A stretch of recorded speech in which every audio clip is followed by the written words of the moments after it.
Monsieur Martin, après avoir longuement réfléchi, se lève lentement et sans se presser. Alors, madame, je crois qu'il n'y a pas de doute. Nous nous sommes déjà vus et vous êtes ma propre épouse. Elisabeth, je t'ai retrouvée. Madame Martin se dirige vers Monsieur Martin sans se presser. Ils s'embrassent sans expression.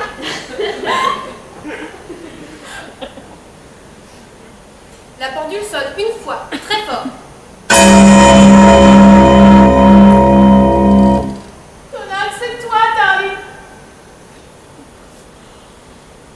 Monsieur et Madame Martin s'assoient sur le même fauteuil, se tiennent embrassés et s'endorment. La pendule sonne encore plusieurs fois. Mary, un doigt sur les lèvres, sur la pointe des pieds, entre doucement en scène et s'adresse au public. Elisabeth et Donald sont maintenant trop heureux pour pouvoir m'entendre.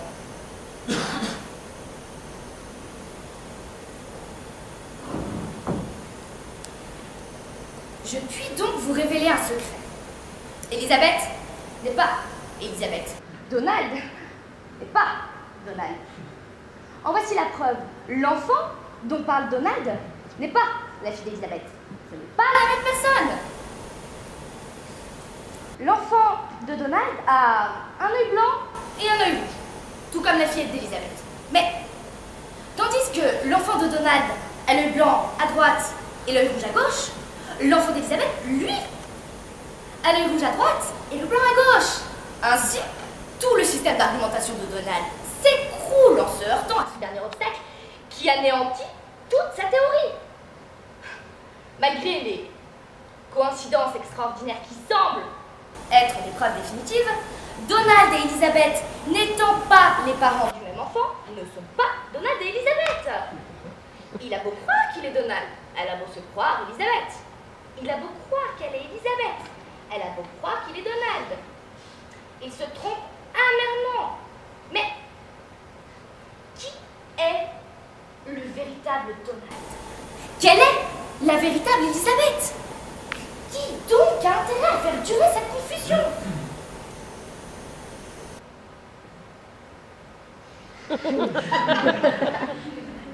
Je n'en sais rien. Ne tâchons pas de le savoir. Laissons les choses comme elles sont. Elle fait quelques pas vers la sortie, puis revient.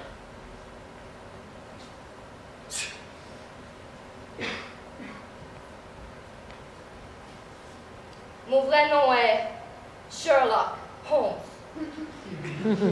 Elle sort. La pendule sonne tant qu'elle veut.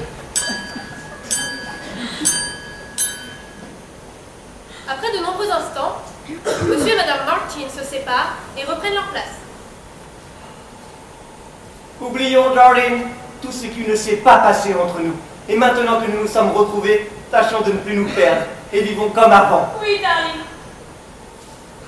Monsieur et Madame Smith entrent à gauche. Bonsoir, chers amis. Excusez-nous de vous avoir fait attendre si longtemps. Nous avons pensé qu'on devait vous rendre les honneurs auxquels vous avez droit. Et dès que nous vous avons appris que vous vouliez bien nous faire le plaisir de venir nous voir sans annoncer votre visite, nous sommes empressés d'aller revêtir nos habits de gala. Il y a 4 heures que nous vous attendons. Nous n'avons rien mangé de toute la journée. Pourquoi êtes-vous venu en retard? Monsieur et Madame Smith s'assoient en face de leur visiteur.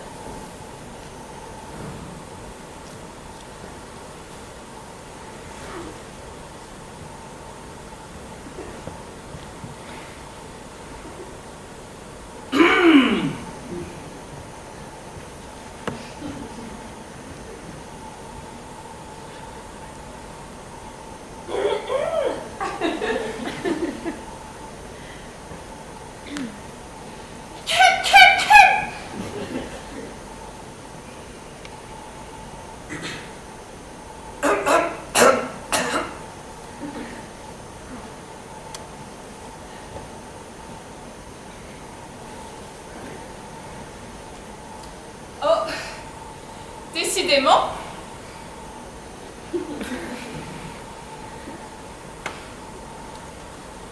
Nous sommes tous enrhumés. Quand il ne fait pas froid. Il n'y a pas de courant d'air. Oh, non. Heureusement.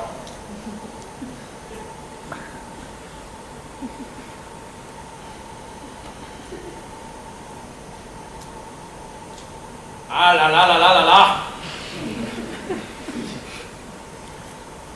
Vous avez du chagrin? Non. Il s'emmerde.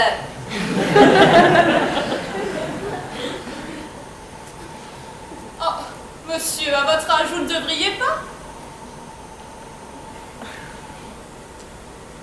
Le cœur n'a pas d'âge.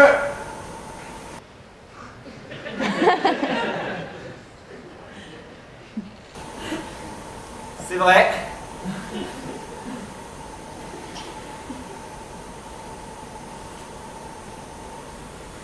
On le dit.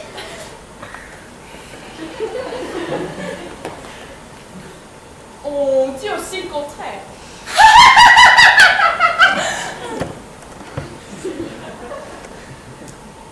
La vérité est entre les deux. C'est juste.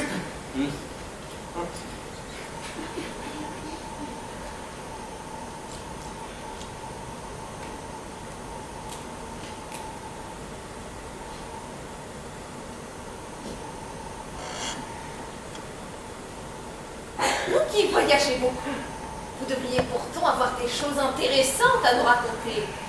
Dis chérie, qu'est-ce que tu as vu aujourd'hui? Oh, ce n'est pas la peine, on ne me croirait pas. Allons, nous n'allons pas mettre en doute votre bonne foi. Ah, vous nous offenseriez si vous le pensiez. Tu les offenserais, chérie, si tu le pensais. Eh bien, j'ai assisté aujourd'hui à une chose extraordinaire. Une chose incroyable. Dis vite, chérie. À s'amuser. Enfin, Eh bien, aujourd'hui, en allant au marché pour acheter des légumes qui sont de plus en plus chers, ah, qu'est-ce que ça va devenir? Faut pas interrompre, chérie. Vilaine. j'ai vu dans la rue, à côté d'un café, un monsieur convenablement vêtu, âgé d'une cinquantaine d'années même pas, Dis quoi? Qui quoi? Faut pas interrompre, chérie. C'est dégoûtant. Chérie, c'est toi qui as interrompu le premier? Muflash! Qu'est-ce qu'il faisait, le monsieur? Eh bien, vous allez dire que j'invente.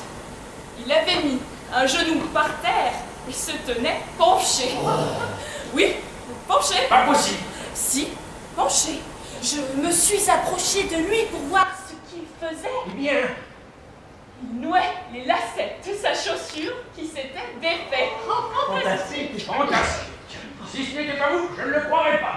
Pourquoi pas? On voit des choses encore plus extraordinaires quand on circule. Ainsi, aujourd'hui, moi-même, j'ai vu dans le métro, assis sur sa banquette, un monsieur qui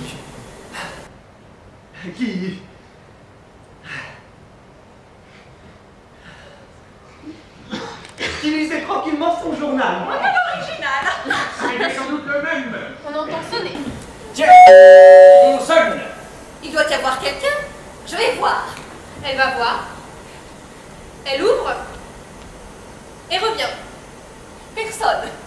Elle se rassoit. Je vais vous donner un autre exemple. Sonnette. Tiens, on sonne. Ça doit être quelqu'un. Je vais voir. Elle va voir. Elle ouvre et revient. Personne. Elle revient à sa place.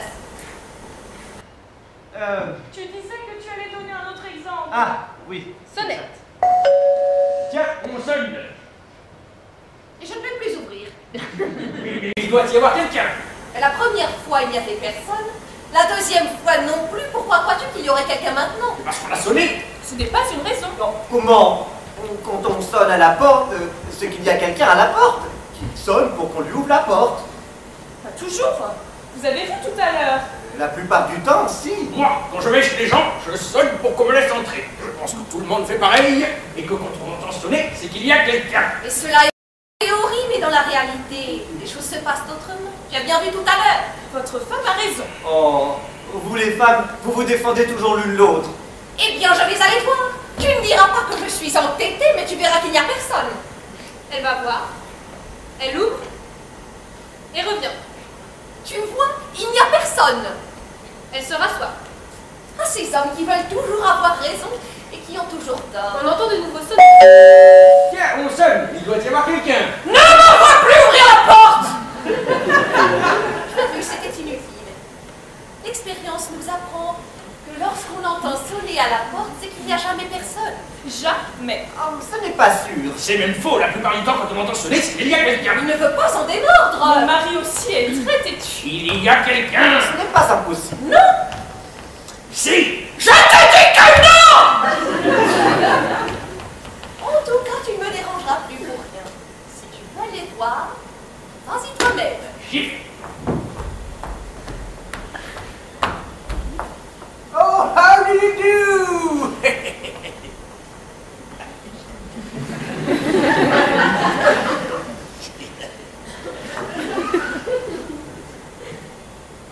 C'est le capitaine des pompiers. Le pompier a, bien entendu, un énorme casque qui brille et un uniforme. Bonjour, mesdames et messieurs. Bonjour, madame Smith. Vous avez l'air fâché. Oh. C'est que, voyez-vous, ma femme est un peu humiliée de ne pas avoir eu raison. Il y a eu, monsieur le capitaine des pompiers, une controverse entre madame et monsieur Smith. Ça ne vous regarde pas? Je te prie de ne pas mêler les étrangers à nos querelles familiales. Ah non, chérie, ce n'est pas bien grave. Le capitaine est un vieil ami de la maison.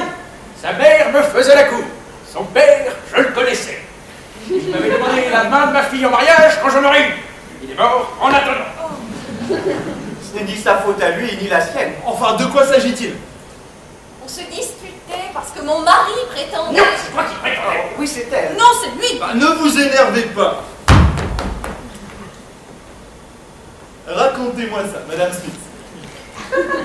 Eh bien voilà. Ça me gêne beaucoup de vous parler franchement, mais un pompier est aussi un confesseur. Eh bien, On se disputait parce que mon mari prétendait que lorsqu'on entend sonner à la porte, c'est qu'il y a toujours quelqu'un. la chose est plausible. Et moi, je disais que lorsqu'on sonne, c'est qu'il n'y a personne. La chose peut paraître étrange. Mais elle est prouvée, non point par des démonstrations théoriques, mais par des faits. C'est faux, puisque le pompier était là. Il a sonné, j'ai ouvert, il était là. Quand? Mais tout de suite. Oui, mais ce n'est qu'après avoir entendu sonner une 4e fois qu'on a trouvé quelqu'un. Et la 4e fois ne compte pas. Toujours. Il n'y a que les 3 premières qui comptent. Monsieur le capitaine des pompiers, laissez-moi à mon tour vous poser quelques questions. Allez-y. Quand j'ai ouvert et que je vous ai vu, c'est bien vous qui aviez sonné. Oui, c'était moi. Vous étiez à la porte. Vous sonniez pour entrer. Je ne le nie pas. Tu vois, j'avais raison. Quand on entend sonner à la porte, c'est qu'il y a quelqu'un. Je ne peux pas dire que le capitaine des pompiers n'est pas quelqu'un. Certainement pas, puisque je te répète que je te parle seulement des 3 premières fois, étant donné que la 4e ne compte pas. Et quand on a sonné la première fois, c'était vous? Non, ce n'était pas moi. Vous voyez? On sonnait et il n'y avait personne. Bah, c'était peut-être quelqu'un d'autre. Il y a longtemps que vous étiez à la porte Oh, 3 quarts d'heure. et vous n'avez vu personne. Personne, j'en suis sûr. Et est-ce que vous avez entendu sonner la 2e fois? Oui, et il n'y avait toujours personne. Et ce n'était pas moi non plus. Ah, victoire! Passez vite. Et qu'est-ce que vous faisiez derrière la porte? Rien. Je restais là. Je pensais à des tas de choses. Mais la 3e fois, ce n'est pas vous qui aviez sonné? Si, c'était moi. Et pourtant, je vous ai pas vu. C'est parce que je me suis caché. Pour rire. Oh, ne riez pas, monsieur le capitaine, l'affaire est trop triste. Oui, enfin, en somme, nous ne savons toujours pas si lorsqu'on sonne à la porte, il y a quelqu'un ou non. Jamais personne. Toujours quelqu'un. Je vais vous mettre d'accord.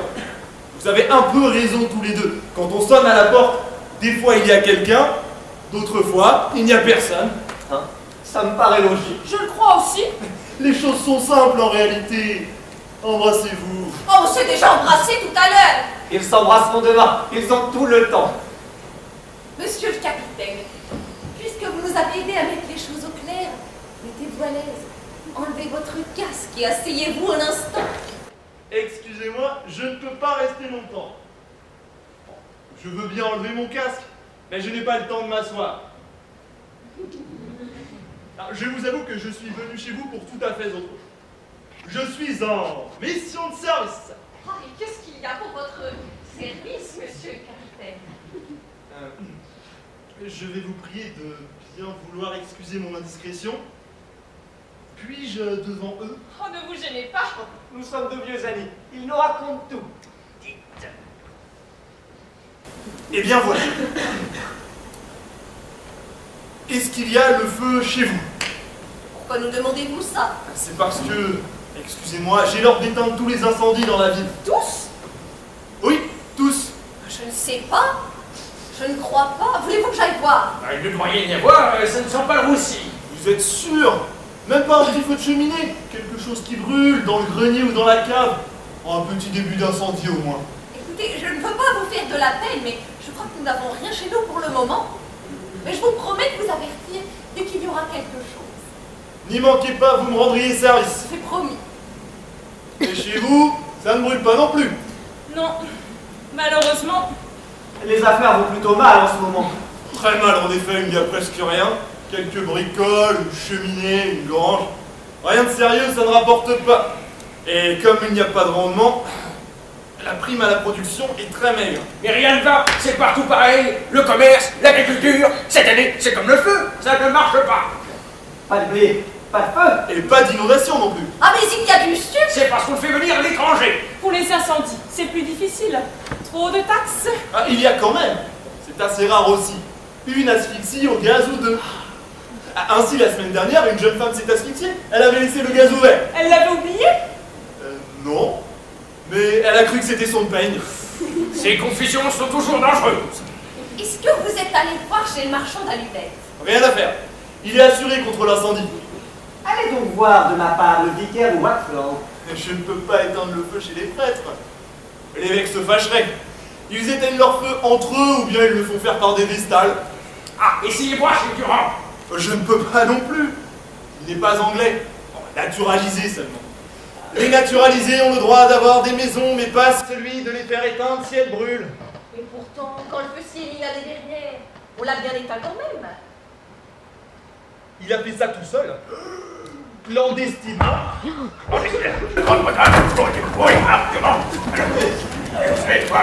Oh, c'est pas moi qui irai le dénoncer. Oh, moi non plus. Monsieur le capitaine, puisque vous n'êtes pas trop pressé, restez encore un peu, vous nous feriez plaisir. Voulez-vous que je vous raconte des anecdotes? Oh, bien sûr, il est charmant. Oui, bravo, des anecdotes.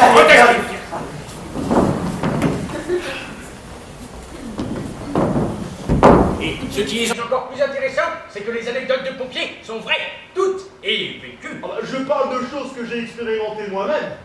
La nature, rien que la nature, pas les livres. Oh, c'est exact. La vérité ne se trouve d'ailleurs pas dans les livres, mais dans la vie. Commencez. Commencez. Silence, il commence.